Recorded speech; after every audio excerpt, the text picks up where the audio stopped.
So, sexuality, the big one. Sex.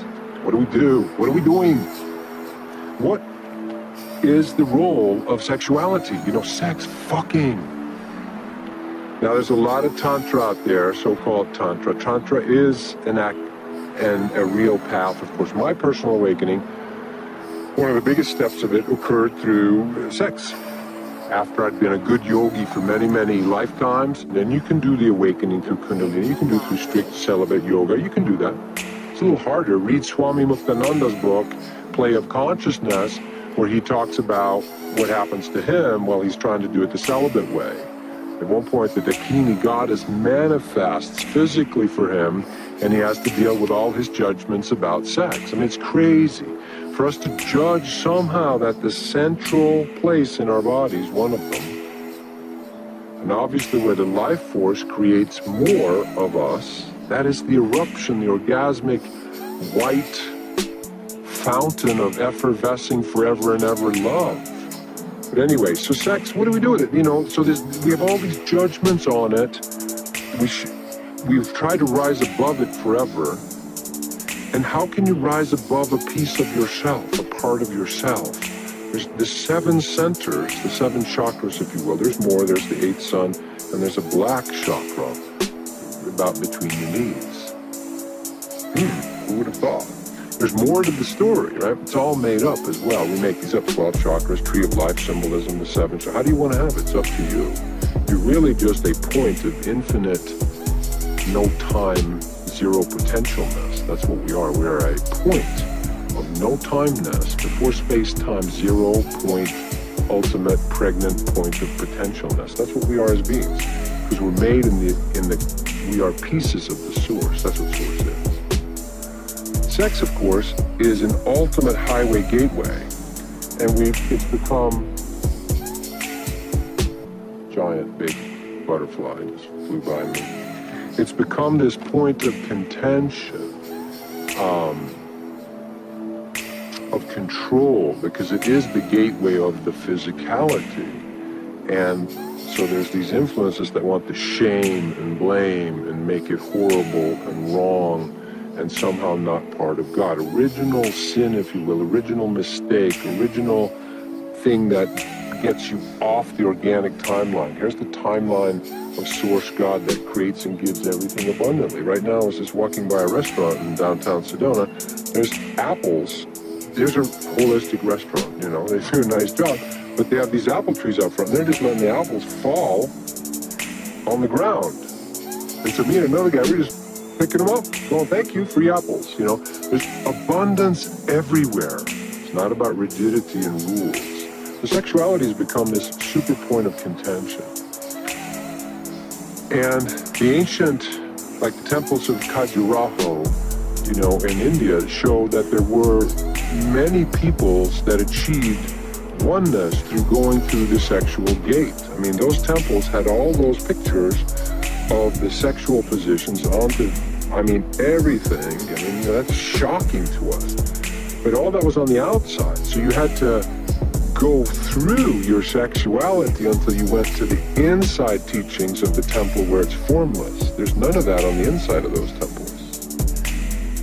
You had to go through your sexuality to include it. Because otherwise you're trying to cut off a piece of yourself. The wolf bites his paw, if I use this example a lot, gets out of the trap. You can try to bite your body off, transcend the body, astral travel out of it, Mahasamadhi out of your body. But if you don't include the body, at some point, you are hobbled. You are hobbled. Sexuality is the gateway into the physical. So you're going to have to deal with it. You decided to become physical. That's how you came into the universe. Your parents brought you, comingly, hopefully, because coming adds the love to it. There's antiseptic orgasm. Many humans today born on the planet have been born antiseptically. There was no orgasm when they were conceived. Ejaculation, perhaps. No, the woman didn't have an orgasm and the guy barely did. What kind of energy surrounds the sperm and the egg in that situation? They're not orgasmic. They're almost clinical test tube-ish, which is what we're playing with as well. Not a fun place, in my opinion. I want you to go and get totally honest, totally real with what turns you on. What turns you on? What are the scenarios? What's the fantasies? Let it run wild. Let it be turned on. And jokingly said, because of your particular predilections and sicknesses to... No, I'm kidding. We can't let you act those all out, but we want you to write them down or act them out in your own energy field. So you don't need to do it with partners necessarily, but you need to act it out in your own energy field, not judge it. No judgment on it. There is denial sex. Denial sex is that original sin I referred to, is placing sex outside of source, outside of God. Somehow that God does not love fucking. God created fucking. God loves fucking. God created sex. God, of course, loves sex. And we've given these words away, God and fuck. Some people said this is what inspired this, that the word God has been cursed, meaning co-opted, taken over by 5,000 different Christian sects and whatever it is, 500, I don't know how many in the Muslim world, Buddhists against each other. We just ran into some people at breakfast this morning where they pointed out, no, we're not those kind of Buddhists, we're these kind of Buddhists. The separation of the ego, id entity, the identity. If all is God, if all is source, where are you placing your limitations? Where are you judging this is not? Now, this is not a license. I'm the least promiscuous guy, well, no. But that I, compared to a lot of people I know, my friends, I've not been into, sleeping with everyone all the time. That offers itself, that's not what it's about.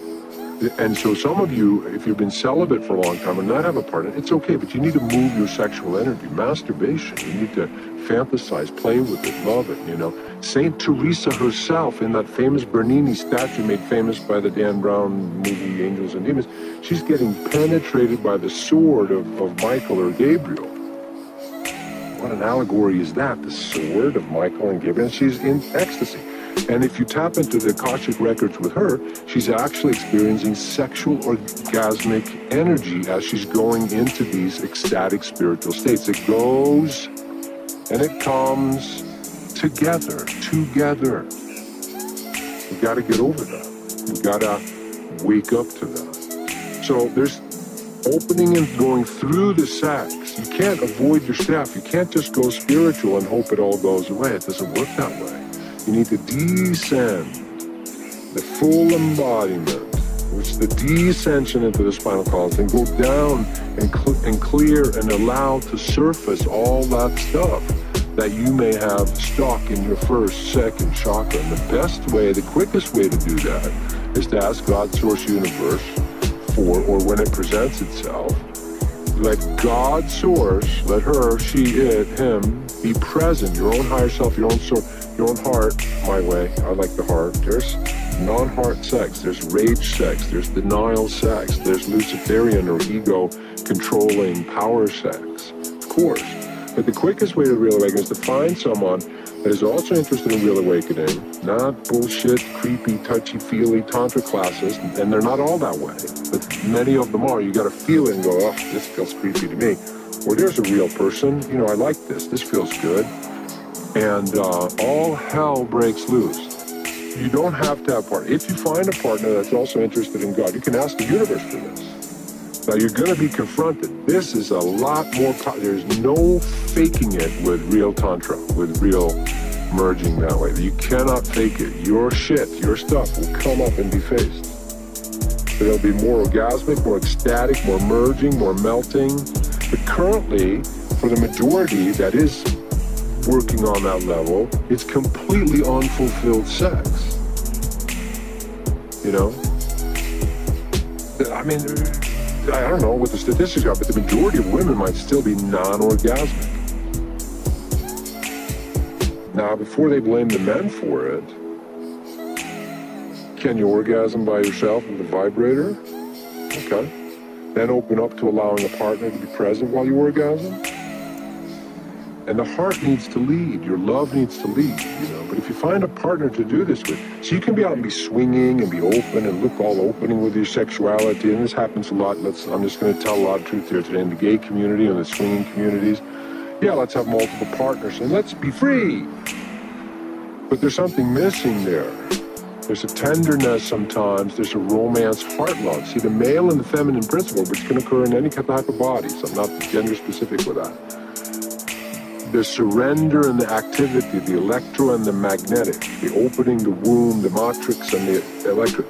It's the tender heart that needs to be present. It's the vulnerable personality. It's offering yourself without it going all icky sticky. I own you, you're mine, you cheated on me. See, there's the gateway. The ego loves the, let's just have the two of us, because then we can hook up and be completely entangled like two octopuses and have complete entanglement. But when you go third partner, the ego gets confronted. Now swingers will do it, oh, we'll just keep our relationship over here and we'll just fuck over here. That's not involving the whole spinal column. That's keeping your heart out of it and just lust, sort of sex body sex, right? That creates diseases.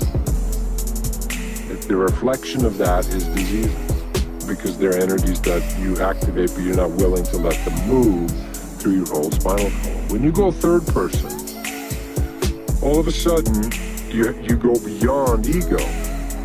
This is why secrets make us sick, you know.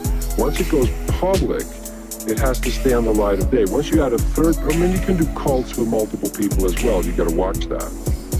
But trying to bring into true romance, meaning not, you know, the namby-pamby romance, but true heartfelt love. I love you, and I want the best for you. But that what's crept in there, of course, is the total ownership, wanting to own the other person. And we've thought that that somehow is the only way we can do it. So in the new model paradigm, we are going to be more and more open. It's going omnisexual. There's going to be multiple types. Yeah, 2 men, 1 woman, 2 women, 1 man, a whole community living together, sharing this and that. Instead of just one rigid system, 1 man, 1 or even just one partner thing. And if people feel good with that, great. But that's one option. There's a whole bunch of options. You want to be a lone wolf and enjoy? Yeah. You want to live with 5 other people? Yeah, great. You want to live with 3 people? Good. Invite in. But the key here, and that's going to be setting off the root chakras, the first 2 chakras, and your heart, and your feelings, and your insecurities, all that stuff, is going to be if you go third person. Now, we're toying with it now, sexual revolution. We're moving there. There's people that are doing it, polyamory, trying it, and it's usually, blowing up in their faces and so forth. But that's encouraging, that's brave of people doing that. But you can always open your own sexual gates. You do not need a partner necessarily, but you need to open your sexual gates and get real. Some women tell me, I don't have any fantasies. That's how blocked and suppressed it is. I don't have any fantasies. Okay, 50 Shades of Grey, multi-million seller. Do you think there's perhaps some subconscious wanting there in the feminine in our Western culture that's going unfulfilled? Of course, but it's not allowed to be acknowledged still. Yeah, we can read it and keep it over there. Right. So all this is going to surface and at some point it's going to break like baby. The amniotic sac's going to break and we're going to come out from our sexual repressed selves. Now this is going to involve, it's a very tender time and it's not about pushing and forcing. You can, there's going to be, what will keep us safe is you stay real with your heart, with your feelings. This will keep you safe. Keep your feelings real. I'm feeling insecure. I'm just feeling this horrible sadness and fear come up. I'm going to be abandoned. You're going to like her better. You're going to like him better if we do it. All that stuff. That needs to be honest. Become ye as little children while ye fucking polyamor threesomes. I know how far out that is. I know that. Be as little honest. Meaning be honest, tender, vulnerable, innocent, open-hearted. The meek is really the open-hearted shall inherit the earth. Those of gentle heart, those of honest heart, those of honest, no hidden agendas. So you can't go around sex. You have to go through it. There's no way around it. There's a way through it. And it's meant to be enjoyable. It is the most enjoyable thing practically on the physical on the planet, right?